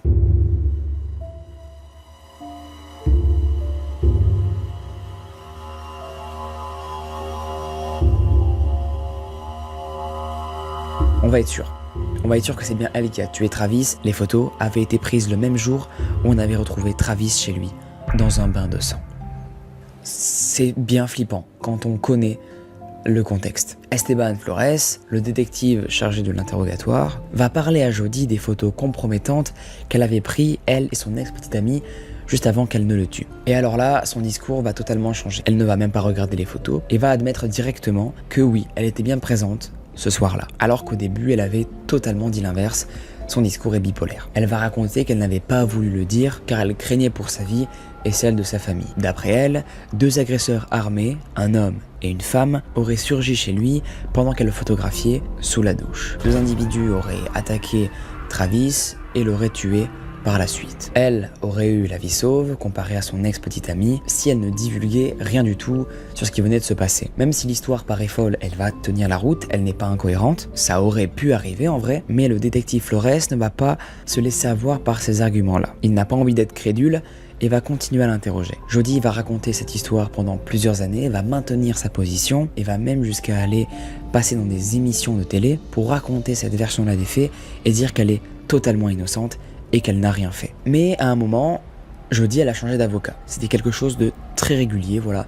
Elle changeait souvent d'avocat, à plusieurs reprises. Et c'est au dernier changement qu'elle va avouer la version définitive des événements qui sont réellement arrivés ce soir-là. Elle était présente ce soir-là, comme elle a dit dans la précédente version, et elle va dire qu'elle l'a tué. Ce soir-là, les deux se prenaient en photo, juste après avoir fait des bails ensemble. Et à un moment, sans faire exprès, Jodie aurait fait tomber son appareil photo et Travis se serait énormément énervé contre elle. Elle le décrit même comme enragé contre elle. Après ça, il s'est rué directement vers elle, hors de la douche, nu et mouillé, pour l'attaquer sauvagement. Jodie a eu peur de mourir, elle avait peur de mourir, alors elle s'est décidée à lui tirer une balle dans la tête. Après ça, elle n'aurait aucun souvenir de ce qu'elle aurait pu faire. Elle ne se souvient à aucun moment qu'elle a mis à son ex-petite amie 29 coups de couteau, comme l'autopsie a pu le révéler. Elle ne se souvient pas non plus de lui avoir coupé une oreille, ou même de l'avoir traîné dans la douche, là où on l'a retrouvée. Elle ne va pas non plus se souvenir qu'elle a mis sa caméra dans la machine à laver avec la carte SD. Elle n'a aucun souvenir de ce qui s'est passé. Même si Jodie avance que tout cela était de la légitime défense, il va quand même y avoir un énorme procès qui va se dérouler sur 56 jours. Tout va être décortiqué. Les textos bizarres, les photos explicites et même les enregistrements audio qu'il s'envoyait. Tout va être fouillé. Le 8 mai 2013, Jodie Arias va être reconnue coupable d'un meurtre prémédité. Et quelques jours plus tard, le 15 mai, le jury va dire « En fait non, elle mérite la peine de mort ». Mais il va y avoir encore un retournement de situation. Un nouveau jury va donc être formé pour décider si elle va être condamnée à la peine de mort ou à la prison à vie. Tout le procès va être médiatisé, à la télévision, sur les réseaux sociaux, bref, partout. Les États-Unis vont parler de cette affaire pratiquement tout le temps, à tel point que Jodie a remporté la palme de la personne la plus haïe d'Amérique. Toutes les personnes qui défendaient Jodie et même les avocats qui la défendaient car c'était leur métier, eh bien, vont être menacés de manière personnelle. Quiconque défendrait cette sorcière comme il l'appelait se devait de subir un énorme harcèlement banalisé. Bref, ça va être un énorme foutoir. Quelle que soit sa condamnation, qu'elle soit condamnée finalement à mort ou à la prison à vie, la coupable va devenir complètement folle, comme une personne qui voudrait s'échapper de la peine de mort par exemple, en inventant une folie qu'elle n'avait absolument pas. Enfin après ça on peut pas le prouver. Une coupable qui va être oubliée au fond d'une cellule de la prison de Perryville en Arizona. Merci beaucoup d'avoir écouté cette histoire là, elle est finie. Vous êtes déçus? J'espère pas, car voici la deuxième, c'est celle de Mikey Moonwaken. Merci à eux, vous êtes trop cool les frères, et abonnez-vous. C'est le seul truc que j'ai à dire. La prochaine histoire arrive maintenant.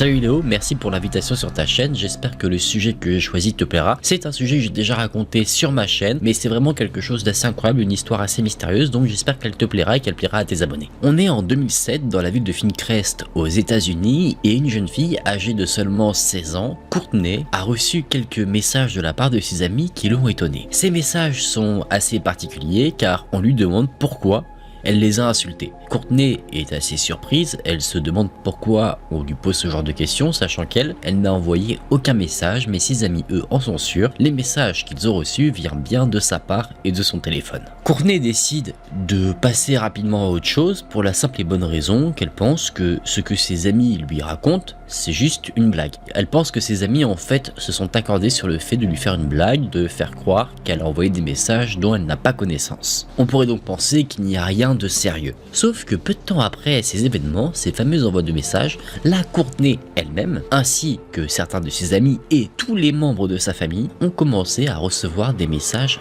très inquiétants. Mais pas que des messages, également des appels, et ce n'était pas du tout des appels ou des messages qui étaient là pour faire une pub ou quoi que ce soit, c'était des messages ou des appels qui étaient là pour menacer ceux qui les recevaient. On parle de menaces de mort, de menaces d'abus, d'agression, et donc tout cela a inquiété la famille Kuykendall et ils ont ensemble donné un surnom à la personne qui les contactait, la personne qui est inconnue. Ce surnom c'est Restricted, ce qui veut dire restreint en anglais, c'est l'équivalent pour nous de numéro inconnu. Les menaces devenaient de plus en plus régulières, des menaces que ce soit des menaces physiques ou alors des menaces sur par exemple les lieux que fréquentait la famille. Le fameux Restricted parfois disait qu'il allait s'attaquer par exemple à l'école des enfants de la famille Kuykendall. Une autre menace que pouvait recevoir la famille par exemple, c'était des menaces de mort sur leurs animaux de compagnie. Cet individu Restricted disait je vais tuer votre chat ou votre chien. Et il faut savoir que c'était 24 heures sur 24, il y a de quoi s'inquiéter. Voulant arrêter cette période clairement de harcèlement, de surveillance de la part de ce Restricted, la famille a décidé de prendre une initiative. Cette initiative c'était tout simplement de changer d'une part de téléphone et d'autre part de numéro de téléphone. Logiquement, le Restricted ne devait plus avoir accès au nouveau numéro. Donc cette décision-là devait permettre de se débarrasser de cet individu plutôt oppressant. Sauf que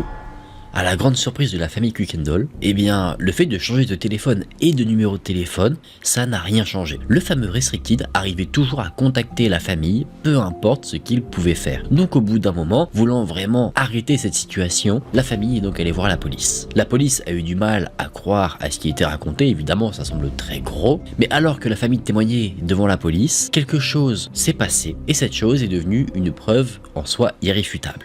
Alors que la famille témoignait, tout leur téléphone s'est mis à sonner en même temps, indiquant un appel entrant de la part de Restricted. Ça a sonné quelques secondes à peine et immédiatement le Restricted a laissé un message vocal. Peut-être que là on aurait pu entendre sa voix, du coup la police aurait pu peut-être déterminer qui était cet individu, sauf que non. Sur le message vocal qui a été laissé à chaque membre de la famille, il n'y avait pas un audio qu'on pourrait attendre, c'est-à-dire quelqu'un qui parle, il y avait un enregistrement d'une conversation qui avait eu lieu au début de la journée. C'est-à-dire que Restricted pouvait entendre ce qui se disait dans la maison alors qu'il n'appelait pas. Peut-être qu'il avait donc placé des micros dans la maison. Dans un premier temps, la famille pensait que c'était Courtney, donc celle chez qui tout a commencé, qui était responsable de ces fameux appels. Donc, ils ont décidé de lui prendre son téléphone, mais comme vous vous en doutez, ça n'a rien changé. Les choses se sont encore une fois aggravées, car maintenant la famille, avec le message qui a été laissé, a compris que ce Restricted pouvait entendre ce qui se passait dans la maison, mais ils ont appris plus tard qu'il était même capable de voir ce qu'il se passait.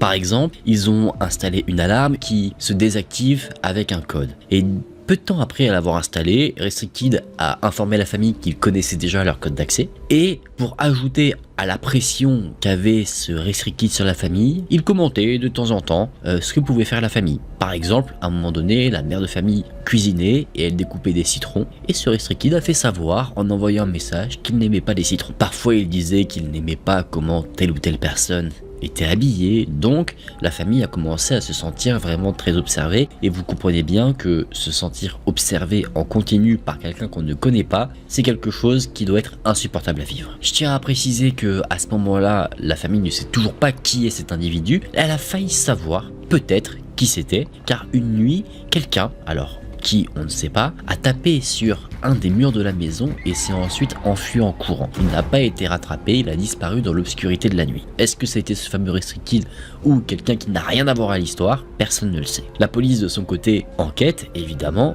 mais il n'arrive à rien. Comment arrêter en soi un brouillard? On sait qu'il est là, mais où? On n'en sait rien. Comment il fait pour tout savoir? On n'en a aucune idée. Évidemment, il y a des théories qu'on verra un petit peu plus tard, mais pour le moment, on ne sait pas comment arrêter cet homme qui oppresse la famille Kuykendall. Et là, vous allez être très frustré. Personnellement, c'est l'état dans lequel j'ai été quand j'ai découvert l'histoire la première fois, mais l'histoire s'arrête aussi brutalement qu'elle a commencé. Restricted a arrêté sa surveillance de la famille Kuykendall du jour au lendemain. D'un coup, plus de messages, plus d'appels, rien du tout. En plus, il n'y a pas eu beaucoup de médiatisation concernant cette affaire parce que le premier iPhone a été sorti vers la fin de celle-ci, donc on va dire que l'attention médiatique a été accaparée par la sortie de l'iPhone plutôt que sur la résolution de cette affaire. Est-ce que ce fameux Restricted a été arrêté, a été retrouvé? Certains pensent que le FBI a été impliqué et donc aurait réussi de par de plus grands moyens à mettre la main sur lui. Ça, on ne sait pas vraiment, mais du coup, qui ça pourrait être? Il y a des théories. Première théorie, c'est la théorie du canular. Alors pas un canular de toute la famille, un canular de la part de Courtney, celle chez qui tout a commencé. Certains pensent qu'elle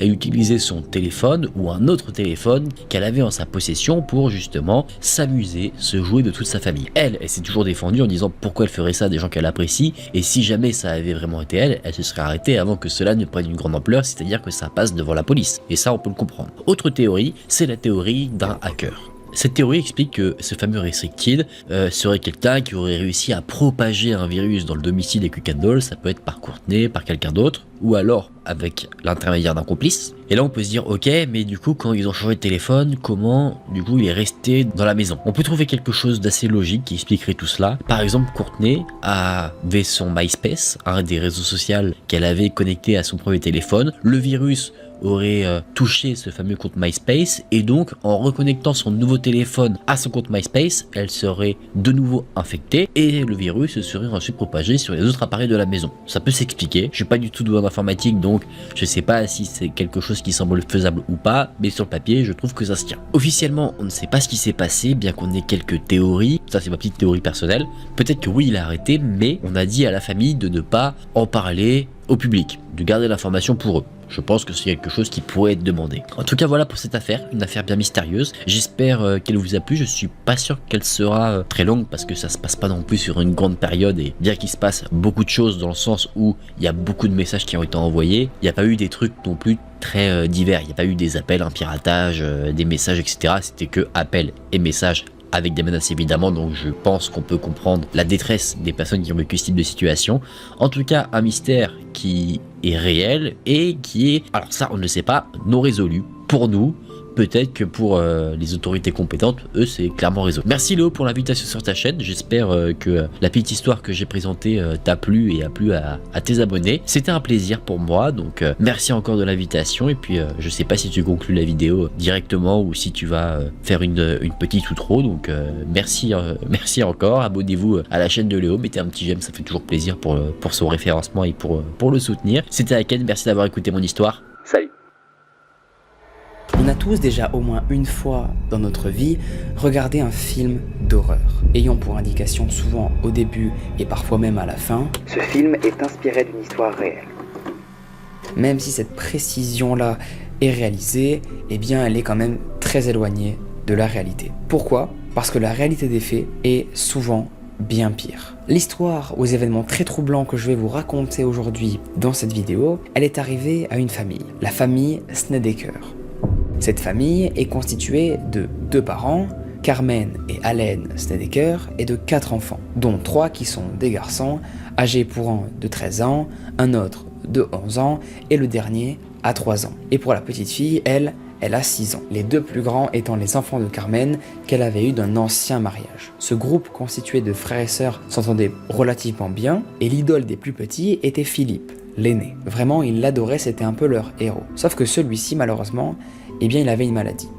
Il avait une lymphome, une forme aggravée de cancer. Pour les gens qui ne seraient pas au courant de ce qu'est une lymphome, c'est très simple, c'est une tumeur maligne du système lymphatique. Je ne vais pas vous faire un dessin, Philippe va vivre à cause de cette maladie-là un véritable enfer. Dans la région où il vivait, eh bien il n'existait aucun centre de traitement. Donc, 5 fois par semaine, Carmen, sa mère, a dû l'emmener à Philippe à plus de 480 km pour qu'il soit dans les mains d'un médecin compétent pour soigner sa maladie. Depuis peu, Philippe, il avait subi un nouveau traitement qui était très dur à supporter. La radiothérapie était si intense pour lui, dites-vous, que sa peau commençait à brûler et à noircir. Le trajet qu'il acceptait au début commençait là à devenir beaucoup plus éprouvant pour lui. Cette fatigue qu'il avait s'ajoutait aux maux de tête et aux nausées qu'il avait fréquemment.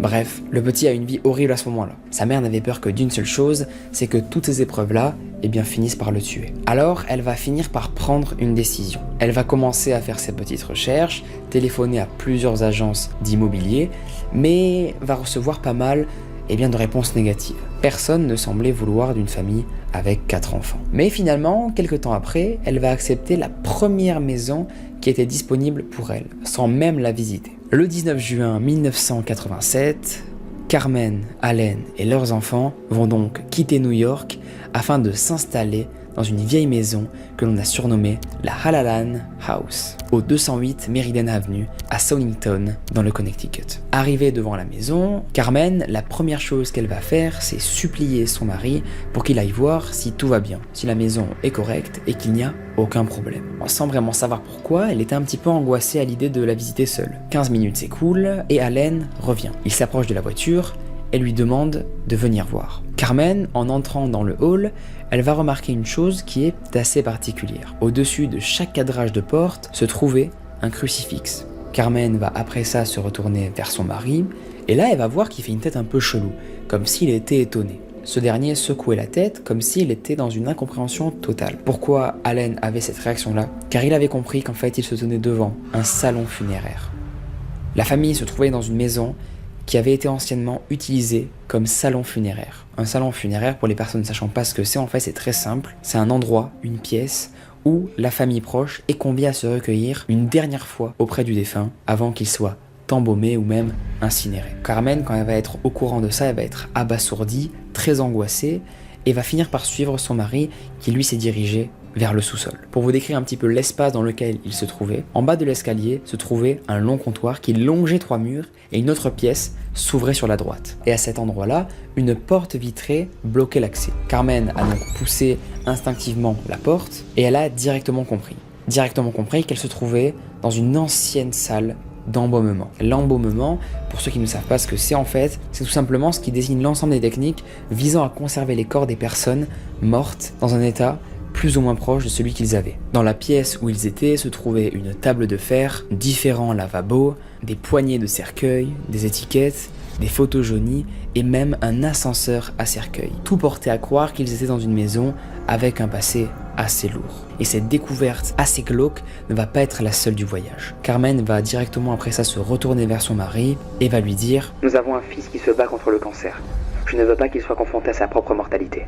On ne peut pas vivre ici. » Son mari va être dégoûté, il va la regarder un long moment, il va rester très silencieux, puis il va lui répondre qu'ils ont malheureusement pas le choix de rester là. Ils n'avaient pratiquement plus d'argent, plus aucune économie, donc ils étaient coincés. Ils ne vont pas avoir le choix que de prendre sur eux et vivre dans cette maison.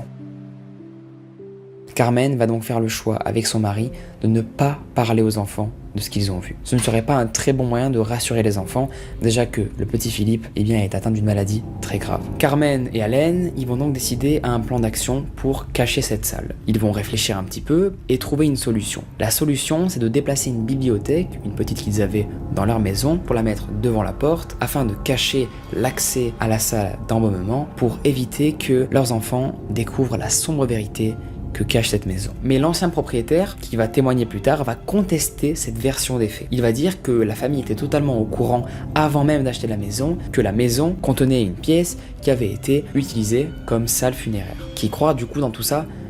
On ne sait pas vraiment. Les enfants, n'étant pas du tout au courant de la supercherie, ils étaient super contents d'avoir une aussi grande maison. La maison était vraiment idéale pour des enfants, elle était immense avec un grand jardin. Ils avaient vraiment l'impression de vivre dans un château. Et très vite, Allen, du coup le père de la famille, il a dû se barrer. il a été appelé par son travail pour un poste à New York.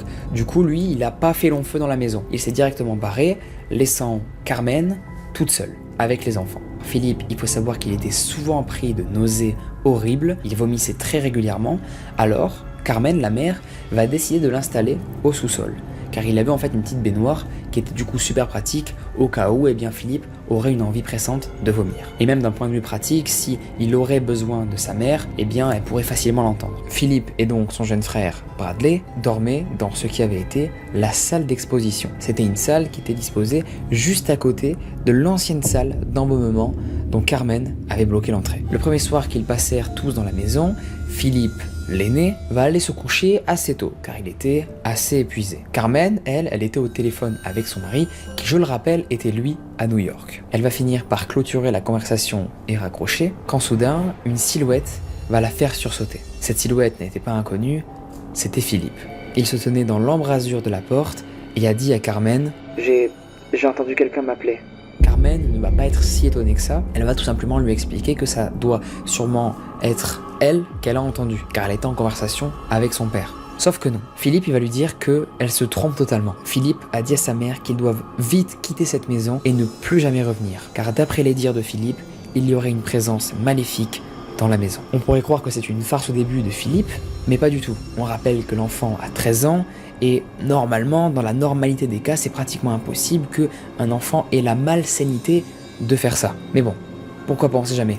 Prenons cette théorie, peut-être qu'elle est plus rationnelle. Les enfants, vous les connaissez, ils sont assez joueurs et veulent très vite savoir la vérité. Philippe va être le premier à découvrir que sa mère lui a menti. Philippe, c'est un enfant, et il a fini par découvrir un jour que l'endroit dans lequel il habitait avec sa famille était en réalité un ancien salon funéraire. Il va expliquer à son frère, Brad, mais il ne va pas tellement le croire. Il va dire qu'il ment, peut-être d'ailleurs pour rester dans un déni, car ce sujet-là de la mort lui faisait assez peur. Philippe lui racontait que les corps des morts anciennement étaient placés ici, dans la pièce dans laquelle il se trouvait, mais Brad, il le croyait pas du tout. Il n'en croyait pas un mot. Alors, ce que va décider de faire Philippe, c'est de pousser la bibliothèque et de lui montrer ce qu'il avait découvert, la salle d'embaumement. Une fois dans la pièce, Philippe il va désigner la table en métal à Brad et va lui demander s'il veut l'essayer. Brad n'avait aucune envie de réaliser le défi de son frère. Mais comme c'est son frère, comme il a envie de lui prouver les choses, il va lui dire « Ok, pas de souci ». Le jeune garçon va s'allonger sur la table, Philippe va commencer à le faire tourner, et là, d'un coup, les lumières vont commencer à tournoyer au-dessus de lui, l'étourdissant, et Brad va se mettre à crier. Son frère, Philippe, va le regarder sans bouger. Un énorme silence va s'installer dans la pièce. Cet événement ne va pas trop choquer les deux garçons, car ils savaient tous les deux très bien qu'en fait c'était Philippe qui voulait juste faire peur à Bradley. Et venons-en maintenant au lendemain. Philippe, il va décider de montrer encore une fois quelque chose à son petit frère. Dans la fameuse pièce interdite où les garçons n'avaient pas le droit d'entrer, il y avait une grille de fer forgée amovible, qui servait à dissimuler un tunnel très sombre. Philippe va bien sûr y pénétrer le premier, avec une lampe torche lui servant d'éclairage à la main, et son frère, Brad, va finir par le suivre. Et là, soudain, alors qu'ils vont progresser petit à petit dans le tunnel, Brad il va remarquer que sur le sol, il y a une tache un petit peu foncée. Brad va décrire ça comme quelque chose d'un peu épais et visqueux. Brad il va vite dire à Philippe « tourne ta lampe pour voir ce que c'est ». Philippe va donc immédiatement tourner sa lampe vers le mur. Et là, ce que vont découvrir les deux jeunes garçons est affreux. Il y a un liquide d'un rouge sombre qui dégouline sur le mur. Il avait la couleur du sang. Les deux garçons vont être angoissés, terrifiés, et vont très vite sortir du tunnel, aussi vite qu'ils sont rentrés, écartant dans la course leur jeune petit frère, Eiji, qui avait d'ailleurs entendu leurs cris contre le mur. Carmen va voir ses enfants arriver devant elle, complètement vides, horrifiée, et elle va pas comprendre. Elle va leur dire « mais qu'est-ce qu'il y a quoi? Qu'est-ce que vous avez vu ?» Et eux, ils vont lui expliquer qu'ils ont vu du sang sur le mur qui dégoulinait en abondance. Carmen, elle va leur répondre que s'il y avait du sang coulant dans les murs, elle l'aurait forcément remarqué. Et elle avait aussi souligné que pourtant elle leur avait bien interdit d'aller dans cette salle, donc pourquoi ils y vont? Enfin vraiment faut qu'ils arrêtent quoi. Ils commencent vraiment là, Carmen, à lui faire péter un câble. À tel point qu'elle ne va même pas aller vérifier en fait si ce qu'ils disent est bien réel. Et elle aurait dû le faire. Carmen, elle va remarquer que le crucifix qui était accroché à la porte du sous-sol, en haut, elle a disparu. il s'est évaporé. Il ne restait qu'une trace, plus claire, qui se dessinait sur la peinture jaunâtre. Et là, elle va directement penser que ce n'est pas un intrus qui est rentré chez eux, mais bien ces petits garçons, qui lui font tous une farce. On rappelle, ils sont tous relativement jeunes, il n'y a pas papa à la maison, donc peut-être qu'ils se sont dit on va se mettre tous contre maman et lui faire une petite blague. Mais c'était pas trop le moment, parce qu'à ce même moment, elle était très stressée pour Philippe, qui était lui de plus en plus très malade. Les traitements étaient de plus en plus stressants, et il traversait probablement plus de choses que ce qu'elle pouvait imaginer à ce moment-là. Vraiment, elle va s'inquiéter de fou à ce moment-là pour son enfant. Ce qui va un peu aussi la chambouler, c'est que depuis son arrivée dans la maison, Philippe disait entendre des voix tous les soirs. Mais maintenant, il voyait aussi des apparitions, des formes, des silhouettes très étranges, et sa mère, elle était persuadée que c'était un effet secondaire de la radiothérapie. Elle n'y a vu vraiment aucune autre solution. Carmen avait aussi très peur que son fils raconte à ses frères et sœurs ces histoires qu'il vivait et qu'ils se mettent à y croire et à avoir très peur. Cela faisait 6 mois qu'ils habitaient la maison. Quand une nuit, Philippe, il va réveiller son frère Brad, lui suppliant de fermer sa bouche. Puis, il va prendre sa lampe torche et éclairer l'angle de la pièce. Et va lui dire « Chut, ne fais pas de bruit, ne dis rien. Silence. Regarde dans le coin, il y a 4 hommes qui sont assis. » Brad, il va rien voir du tout. Il ne va distinguer que des vêtements foncés et il va pas du tout parvenir à voir leur visage. Et quelques secondes après, Philippe va lui dire qu'ils sont en train de se rapprocher et pile à ce moment-là, leur jouet étant un petit robot électrique va se mettre brusquement en marche. Brad va être complètement terrifié, son cœur ne va pas arrêter de battre très fort, puis tout à coup, les hommes se retournèrent simultanément et les 2 garçons vont commencer à taper un énorme sprint de la chambre en courant. Ils vont s'empresser de monter l'escalier à toute vitesse pour finir par se précipiter dans la cuisine dans laquelle se trouvait leur mère. Ils vont tous les 2 se mettre à crier sur leur mère en lui disant qu'ils ont vu 4 hommes qui avaient des capuches au sous-sol. Carmen ne va pas du tout être terrifiée, mais plutôt vénère contre ses enfants. Mais elle va cette fois-ci quand même préférer vérifier au cas où des intrus seraient rentrés chez eux. Leur maison était assez grande, assez belle, très spacieuse, donc c'est possible que ce genre de maison attire des cambrioleurs. Elle va descendre les marches des escaliers et demander à ses fils de ne plus bouger, de rester où ils sont. Ils semblaient, eux, terrorisés. Elle va commencer par fouiller leur chambre, puis la salle d'embaumement et les autres pièces poussiéreuses qu'elle n'ouvrait jamais. Mais il y avait personne. Personne n'était dissimulé. Les enfants, ils ont sûrement dû rêver. C'est ce que va penser premièrement Carmen. Après ça, elle va donc remonter dans la cuisine, elle va se munir du téléphone portable pour appeler la police, mais en levant les yeux, elle va voir que le crucifix qui se trouvait au-dessus de la porte de la cuisine avait lui aussi disparu. Et peu à peu, ce phénomène va se reproduire. Tous les crucifixes de la maison vont commencer à se volatiliser. Et le pire, c'est que personne n'était l'auteur de ces vols. Les enfants, la mère, personne. Bien évidemment, Carmen elle va penser que c'est ses enfants qui sont les auteurs de tous ces vols. Sauf qu'ils vont tout le temps répéter à leur mère que ce ne sont pas du tout eux et que c'est les entités de la maison qui volent ces crucifixes. Carmen va donc décider de rassembler toute la famille pour organiser une réunion familiale afin de mettre les choses au clair sur les événements qui se passent dans leur maison. Carmen va très gentiment leur expliquer que oui, ils habitent dans un ancien salon funéraire, mais qu'il ne faut pas qu'ils paniquent car il n'y a pas de fantôme ici. Voilà, la mère se veut rassurante, elle va tout faire pour les mettre à l'aise. Ce serait bête qu'ils aient peur alors qu'ils n'ont pas le choix en fait de rester là. Elle va aussi dire à Philippe, son aîné, que voilà, il a un comportement qui est très limite et qu'il faut qu'il soit responsable et montre le bon exemple à ses petits frères et sœurs. Carmen ne voulait plus jamais entendre parler de fantômes. Après que sa mère lui dit ça, Philippe va directement se lever de table et va descendre dans sa chambre. Même si Carmen était assez en colère contre lui, elle avait pas mal de remords. Lui étant très malade, elle s'est dit que c'était pas trop bien ce qu'elle faisait. Cela faisait maintenant 1 an qu'ils habitaient dans cette maison, et un jour, qui semblait au début tout à fait banal, Brad, il va revenir un jour de l'école, et il va voir que, il n'y a plus les affaires dans sa chambre de son frère, Philippe, qui partageait la chambre avec lui. Il avait déménagé toutes ses affaires dans la chambre d'embaumement. Sa mère, en apprenant la nouvelle, va être très étonnée et va même lui dire « Tu avais si peur de cette pièce.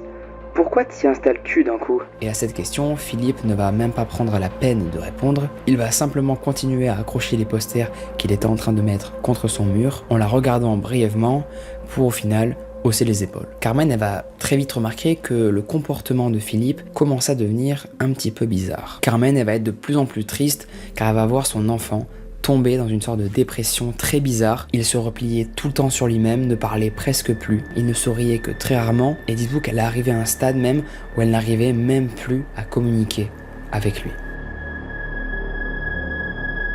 Tim et Cam. C'est qui, me diriez-vous? C'est les 2 cousines de la famille. Elles sont venues pour l'été habiter chez eux et toute la famille sont sorties pour les accueillir. Sauf une personne. Cette personne, vous l'aurez deviné, c'est Philippe. Pourtant c'est assez étrange comme Cam, l'une des cousines, s'entendait parfaitement bien avec Philippe. Elle avait 17 ans et la plupart du temps, quand il y avait des repas de famille, ils étaient souvent à côté quoi. Ils avaient des discussions et jouaient souvent ensemble. Elle va donc descendre, voir dans sa chambre qu'est-ce qu'il fait, espérant que Philippe serait super content de la retrouver, mais ça ne va pas du tout être le cas.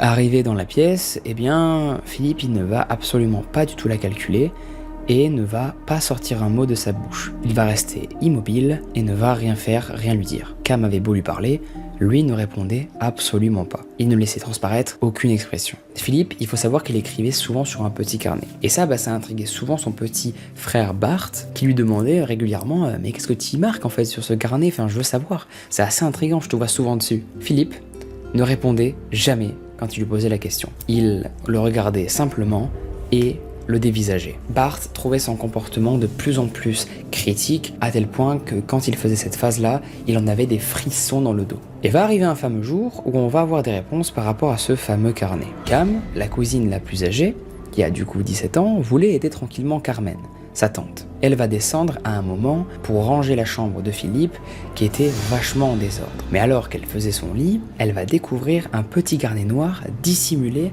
sous le matelas. Cam, quand elle va voir ça, elle va avoir l'impression un peu de violer l'intimité de son cousin, mais comme elle s'inquiétait pour lui, elle va quand même décider de voir ce qu'il y a à l'intérieur. Elle avait très peur pour sa santé mentale, donc elle s'est dit, je vais regarder, peut-être que je pourrais arranger la situation. Mais elle ne va pas directement le regarder. Elle va d'abord préférer le montrer à sa tante, Carmen, la mère donc de Philippe. Et alors que Carmen va prendre le petit carnet et tourner les pages petit à petit, elle va se sentir de plus en plus terrifiée. Philippe, dans ce carnet, il avait la fâcheuse habitude de parler de mort, mais aussi qu'il avait envie de tuer des gens. Mais Carmen, elle va pas y croire. Elle va penser que ce n'est pas lui qui a écrit tout ça. Philippe, il était dyslexique. Elle avait eu d'ailleurs le plus grand mal à lui apprendre l'alphabet, mais pourtant, les écrits qu'il avait marqués sur ce carnet-là contenaient plusieurs mots particulièrement complexes. Carmen va donc naturellement demander à son fils comment il avait pu écrire ça, et Philippe va lui répondre « C'est l'homme qui m'a aidé. » Imaginez-vous si vous êtes une mère par exemple, que c'est votre fils qui vous dit ça, c'est pas la meilleure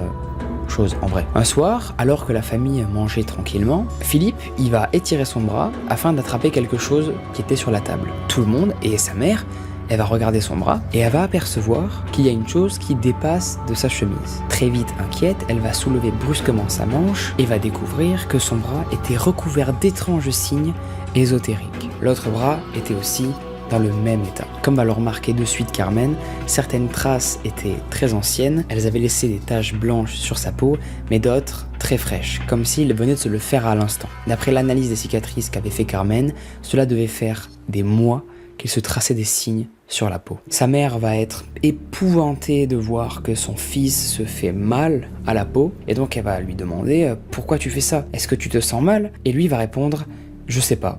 Pourquoi je fais ça, aucune idée. » Et après avoir dit ça, juste après, il va lui répondre que c'était une personne qui l'avait incité à faire ça. Mais qui? Eh bien pour l'instant, on sait pas du tout. Carmen était bien sûre maintenant. Son fils a radicalement changé. Ce n'est plus le Philippe qu'elle connaissait. Elle va vraiment avoir l'impression que quelqu'un l'a remplacé. Jamais auparavant il n'aurait pu agir de cette manière-là. Après les événements que je viens de vous relater, juste avant, Philippe, il va continuer à faire des trucs méga chelous. Il va se mettre fréquemment à suivre sa mère silencieusement dans la maison afin tout simplement de lui faire peur. De plus en plus, il va devenir très agressif, faire beaucoup de remarques à son frère Bradley, et si il osait répondre, alors Philippe se mettrait à le frapper. Et va arriver un jour où sa cousine, Cam, elle va assister à la scène. Elle va voir que Philippe est très toxique avec son frère, donc elle va dire « Wow, tu te calmes frérot ». Sauf que là, Philippe, il va pas du tout aimer ça. Il va aller dans la chambre de sa cousine pour finir par tout casser. Il va absolument tout détruire sur son passage. Cam va directement se précipiter derrière lui pour essayer de l'arrêter, pour qu'il arrête de détruire sa chambre, sauf que ça ne va rien faire la bagarre va quand même éclater. Philippe semblait être doté d'une force surhumaine. Ce qui va prouver ça, c'est qu'il va projeter à travers la pièce, comme si elle ne pesait rien, sa cousine.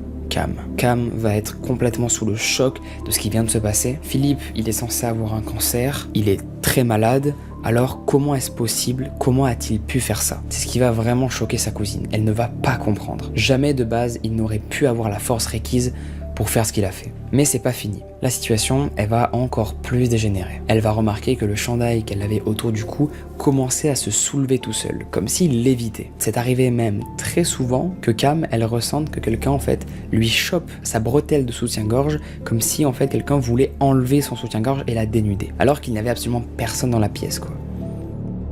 Elle avait l'impression qu'une entité rôdait autour d'elle, ayant pour seul but de violer son intimité. Et elle va donc décider d'en parler à sa tante parce que là, c'est plus possible. Là, pour elle, c'est la goutte de trop. Carmen ne va pas nier qu'elle voit sa petite nièce toujours effrayée, mais elle va quand même refuser de croire que cette maison-là est habitée par une entité très malveillante. Carmen, elle aurait aimé croire qu'il se passait quelque chose de flippant, d'étrange dans sa maison, sauf que dès que Philippe l'appelait pour lui montrer en fait qu'il y a quelque chose de très bizarre, et bien à chaque fois, elle arrivait, son fils lui disait « Regarde maman, il se passe quelque chose de très bizarre » et elle ne voyait rien. Elle n'avait aucune preuve que tout ce qu'il avançait était bien réel. À ses yeux, il n'y avait qu'une seule conclusion logique à tout ça, il s'agissait de son fils qui était la cause de tout ça. Elle avait mené son combat contre le cancer avec lui, elle l'aimait terriblement. Sauf qu'il fallait aussi qu'elle sauve sa nièce. Il devenait beaucoup trop agressif, complètement perdu. Carmen va donc décider de téléphoner à un médecin. Il va lui expliquer dans les détails toute la situation. Le docteur va être à l'écoute de Carmen et va comprendre en fait avec tout ce qu'elle décrit que son fils est sûrement atteint de schizophrénie. Carmen va inonder le sol de sanglots car elle trouvait qu'elle était la pire mère de faire subir ça à son enfant, mais en même temps, elle n'avait pas trop le choix. Son fils va partir au collège, va passer la journée tranquillement de cours, comme d'habitude, et à son retour, c'est là où elle va tenter d'agir, comme s'il ne se passait absolument rien de spécial. Elle lui avait préparé le repas qu'il préférait pour le goûter, tout le monde va être assis à table, et d'un coup, 4 hommes habillés en blanc vont débarquer dans la maison. Et c'est à partir de là où un silence très pesant va commencer à régner dans la pièce. Les infirmiers vont entourer la chaise où se trouvait le petit Philippe. Ils vont le saisir par les aisselles et commencèrent à l'entraîner vers la porte de sortie. Philippe va de suite se retourner vers sa mère et va lui supplier de ne pas faire ça. Puis, brusquement, il va commencer à se débattre et à crier, demandant où on l'emmenait. Sa mère, elle va avoir énormément de mal à lui dire la vérité. Elle va se mettre pendant plusieurs minutes à pleurer, lui demandant s'il pouvait la pardonner. Dans l'ambulance qui l'amenait vers l'hôpital psychiatrique, le garçon va continuer à hurler. Philippe va de plus en plus implorer sa mère, la supplier qu'elle ne l'abandonne pas, puis alors que la porte va se refermer sur lui, il va crier brusquement une phrase des plus terrifiantes qu'aucune mère n'aurait aimé entendre. « Maintenant je suis parti. Ils vont s'en prendre à vous. » Sur le chemin du retour, Carmen venait donc de faire la route jusqu'à l'hôpital pour accompagner son fils. Elle va donc faire le chemin retour pour rentrer à la maison et elle va s'effondrer. Elle était horriblement en colère et ce que son fils venait de lui crier lui pesait énormément sur la conscience. Elle était tellement dans un état affreux psychologiquement qu'elle était même prête à croire ce qu'elle ne croyait pas au début, qu'une entité vivait dans la maison, plutôt de croire que son fils était schizophrène et qu'il était condamné à l'être jusqu'à la fin de ses jours. Et en arrivant chez elle, c'est là où Carmen, elle a commencé à vriller, à péter un plomb. Elle va dire à l'entité qu'elle ne croyait pas avant « Tu veux jouer, espèce de alors, viens t'en prendre à moi. » Puis, elle va s'asseoir sur les marges de l'escalier de la maison et va attendre. Elle va rester là, assise pendant plusieurs heures. Cette crise de nerfs va finir par passer et venons-en maintenant à un soir que j'aimerais vous partager qui a pas mal terrifié Carmen.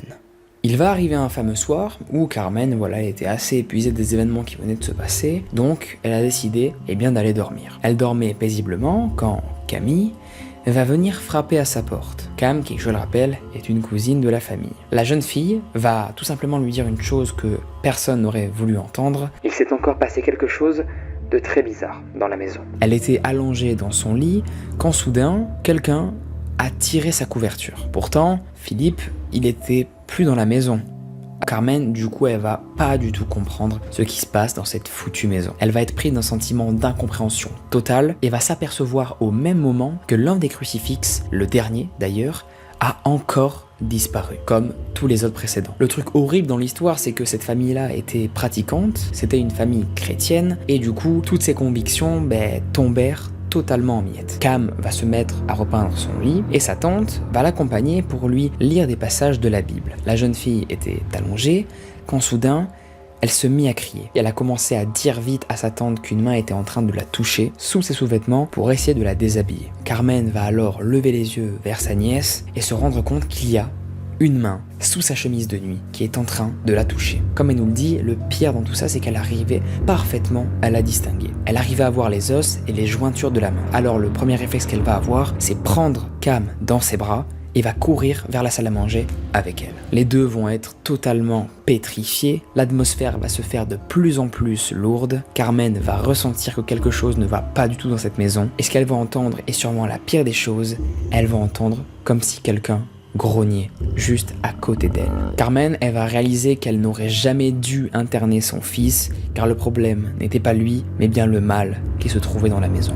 Ce qui va prouver ça, c'est que le collier avec une croix que portait Cam se mit à léviter à tel point qu'il est arrivé entre ses deux yeux. Même s'il était très tard, la mère Carmen va décider de contacter l'église. L'église va accepter la communication, même s'il était relativement tard, et on va lui indiquer que demain se présenterait à elle un exorciste. Carmen va être directement soulagée que quelqu'un puisse les aider et résoudre finalement le gros problème qu'ils avaient dans leur maison, et elle décida, juste après ça, de prendre une douche. Carmen se trouvait donc maintenant dans la baignoire, quand soudain, le rideau de douche va s'entourer autour d'elle, et immédiatement, elle va se mettre à hurler. Elle n'arrivait pratiquement plus à respirer et pas à se dégager. Le plastique commençait petit à petit à se resserrer autour de son visage, comme si une personne était derrière et essayait de l'étouffer. Carmen va commencer, c'est horrible, à suffoquer, et elle va très vite comprendre que là quelque chose essaye de la tuer. Sa nièce, elle, à ce moment-là, elle n'était pas dans la même pièce qu'elle, du coup, elle n'était pas au début alertée, mais quand elle va entendre les cris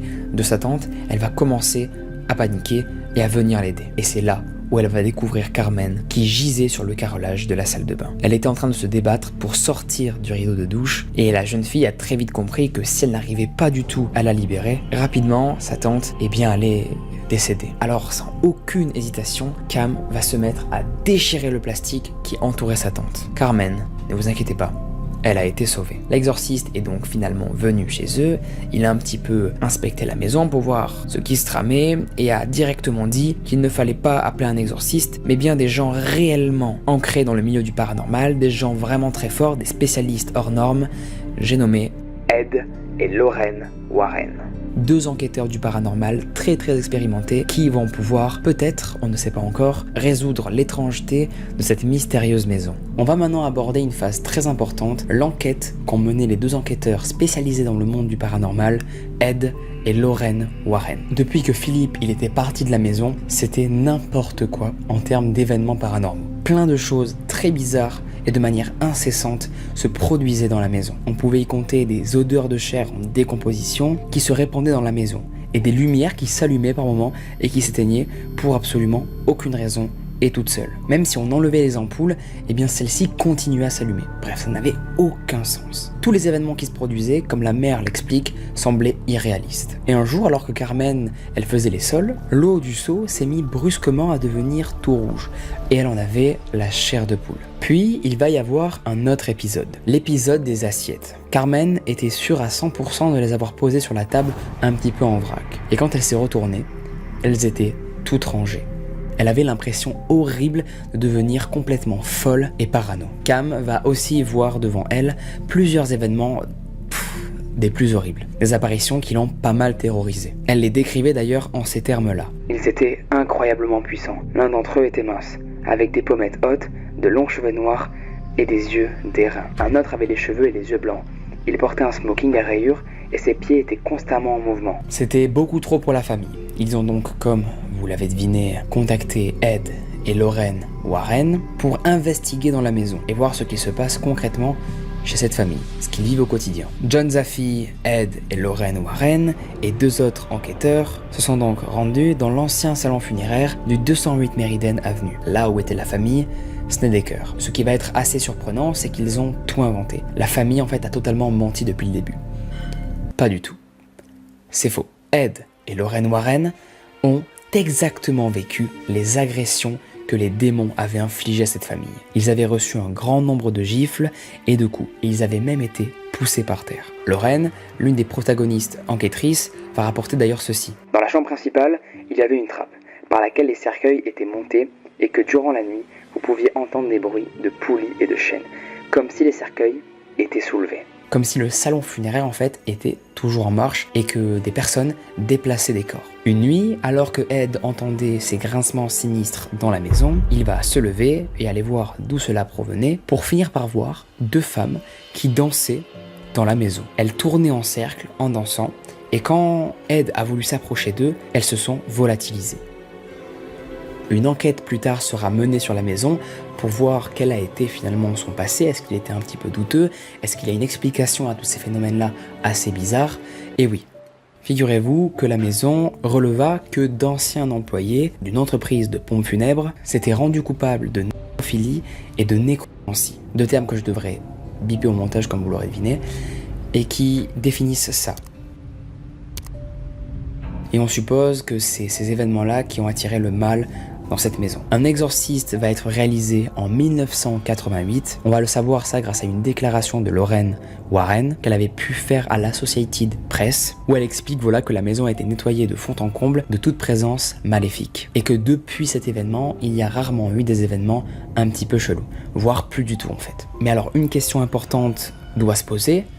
Que devient Philippe, le petit garçon qui s'est fait interner en hôpital psychiatrique? Eh bien, pendant son séjour à l'hôpital psychiatrique, Philippe, il avait été déclaré schizophrène. Et sa mère, elle va être longtemps accablée par la culpabilité de l'avoir fait interner. Elle va essayer quand même par tous les moyens de le faire sortir de l'hôpital, en essayant finalement de lui enlever l'étiquette de schizophrène qui lui avait été collée. Un jour, elle va le revoir, elle va le serrer très fort dans ses bras et va encore une fois le supplier de lui pardonner. La famille va finir par quitter la maison en 1989 et apparemment, comme je vous l'ai dit précédemment, depuis ce jour, on n'aurait observé aucun phénomène étrange dans cette propriété. Philippe, il va réussir à sortir à un moment donné, mais va malheureusement décéder en 2012 à l'âge de 38 ans. C'est la fin de l'histoire de la famille Snedeker, j'espère qu'elle vous aura plu. C'était une petite histoire paranormale avec énormément de détails, des détails qui m'ont passionné, c'est pourquoi j'ai décidé, grâce à ce site-là, voilà, j'ai vraiment lu cette histoire et je me suis dit il faut que je la raconte vraiment en vidéo. Du coup j'ai un petit peu repris le script de ce site parce qu'il était juste fou. J'ai trouvé la narration super cool, très intuitive et super passionnante à lire et à vous raconter.